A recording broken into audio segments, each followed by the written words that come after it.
ఒక చాలా interesting thing అండి రియల్ ఎస్టేట్‌లో. రియల్ ఎస్టేట్‌లో చాలా పేమెంట్స్ క్యాష్ పేమెంట్స్ జరుగుతా ఉంటాయి.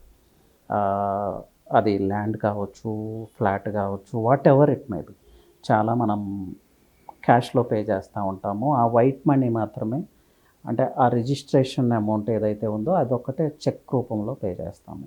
సో, ల్యాండ్ ప్రైజెస్ పెరగటానికి ఇది కూడా ఒక రీజన్.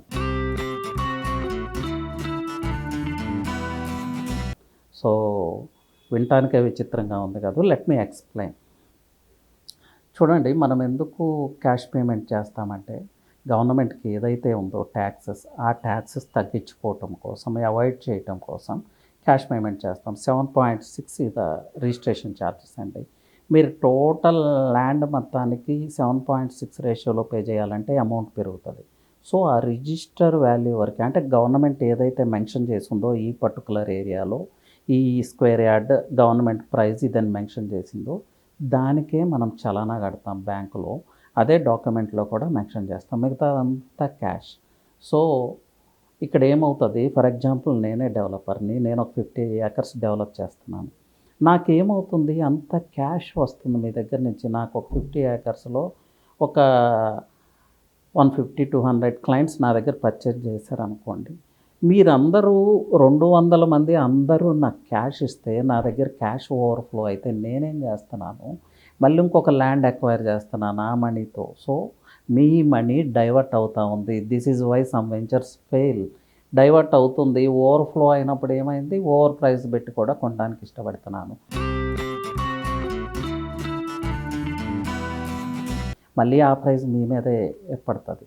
సో, దీనికి అన్నా కూడా దీనికి ఆల్టర్‌నేట్ ఏంటంటే 100% త్రూ చెక్ వైట్ మనీ మనం పే చేయగలిగితే మీకు రిజిస్ట్రేషన్ ఛార్జెసే ఎక్స్‌ట్రా పడతాయండి. మీరు సెకండ్ ఫ్లాట్ కొన్నప్పుడు రీజనబుల్ ప్రైస్‌లో మీరు ఫ్లాట్ కొనుక్కోవటానికి ఛాన్స్ ఉంటది. సో, ప్రైజెస్ పెరగటానికి మీరు కూడా ఒక కారణం. ఓన్లీ డెవలపర్, ఫార్మర్ కాదు, క్లయింట్ కూడా ఒక రీజన్. మీరెందుకు క్యాష్‌లో పే చేస్తున్నారు? టాక్సెస్ అవాయిడ్ చేయటం కోసమే కదా! ఆ టాక్సెస్ ఏదో పే చేయండి. ప్రాపర్టీ తక్కువలో కొనుక్కోండి. సో, మీకు అర్థమైందనుకుంటున్నాను ఎక్కడ మిస్టేక్ జరుగుతుందని. అలాగే ఇప్పుడు సెకండరీ ట్రాన్సాక్షన్స్‌లో అండి. సెకండరీ ట్రాన్సాక్షన్స్‌లో కూడా చాలా క్యాషే నడుస్తుంది. ఇంకా ఫస్ట్ ట్రాన్సాక్షన్‌లో డెవలపర్ కొంత వైట్ మనీ డిమాండ్ చేస్తున్నాడు. కొంతమందయితే 100% వైట్ తీసుకునే డెవలపర్స్ కూడా ఉన్నారు. అంత ట్రాన్స్‌పరెంట్‌గా బిజినెస్ చేసే డెవలపర్స్ కూడా కొంతమంది ఉన్నారు. సో, ఎప్పుడైతే మీరు సెకండరీ ట్రాన్సాక్షన్‌లో 100% క్యాష్‌తో కొంటా ఉన్నారో క్యాష్ ఓవర్‌ఫ్లో అవుతుంది. ఇప్పుడు ఆ ప్రాజెక్ట్ అంటే సారీ, ఆ ప్రాపర్టీ ఎవరైతే మీకు సేల్ చేశారో తనకి మీరు 1,00,00,000 ప్రాపర్టీకి 1,00,00,000 క్యాషే పే చేస్తే ఆ క్యాష్ తను ఎక్కడ పెట్టుకుంటాడు? అగైన్ మళ్ళీ ఈయన ఆ బ్లాక్ అమౌంట్ మళ్ళీ బ్లాక్ మనీతోనే ఇంకొక ల్యాండ్ పర్చేజ్ చేయాలి. ఆయన మళ్ళీ క్యాష్ ట్రాన్సాక్షనే. ఆ తీసుకున్న వ్యక్తి ఆయన ఎక్కడ పెట్టుకుంటారు? ఇంటిలో దాచుకోలేము కదండీ! ఎంతకాలం మనీ దాచుకుంటారు ఇంట్లో? దేర్ కమ్స్ ది ప్రాబ్లమ్ అండి. అక్కడ ల్యాండ్ ప్రైజెస్ పెరుగుతా ఉన్నాయి. So, try to avoid cash transactions అండి. కొంత మేరకైనా తగ్గించడానికి ప్రయత్నం చేయండి. ఇంకా అంటే 7.6% అనేది మేబీ ఏ సమ్‌వాట్ హయ్యర్ సైడ్ కావచ్చు. కానీ ఓవరాల్‌గా చూసుకుంటే ఇది మంచి అవుతది. మీకు లోన్ ఆపర్చునిటీస్ పెరుగుతాయి. లోన్ అమౌంట్ పెరుగుతది. ఫ్యూచర్‌లో మీకు అప్రూవల్స్ దగ్గర నుంచి ఎవ్రీథింగ్ మీరు ఇంత మనీ మీరు వైట్ చేసుకోగలిగితే 1,00,00,000 ప్రాపర్టీ కొన్నప్పుడు 1,00,00,000 ప్రాపర్టీ త్రూ మీరు 1,00,00,000 వైట్ చేసుకోవచ్చు కదా! దాని త్రూ మీకు చాలా బెనిఫిట్స్ ఉంటాయి.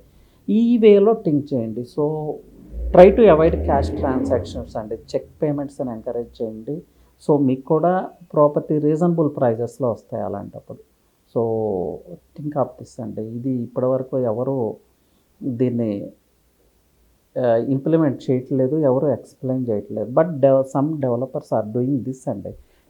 చెక్ పేమెంట్ తీసుకుంటున్నారు. వాళ్ళు ప్రాజెక్ట్‌ని చాలా చక్కగా ఎగ్జిక్యూట్ చేస్తున్నారు. ఫైనల్ ప్రొడక్ట్ మీరు ఊహించిన దానికన్నా మంచి ప్రొడక్ట్ ఇస్తున్నారు. అది కూడా అబ్జర్వ్ చేయండి. ఎందుకంటే వాళ్ళు మనీ మిస్‌గైడ్ చేయటానికి లేదు. ఆ రేరా అకౌంట్‌లో అలాగే ఉంటది ఆ అమౌంట్ అంతా. ఆ అమౌంట్ మళ్ళీ ప్రాజెక్ట్ మీదే కా వాళ్ళు ఖర్చు పెట్టాల్సి ఉంటది. So, these are the benefits అండి. మీకు ఫైనల్‌గా ఒక మంచి ప్రొడక్ట్ వస్తది.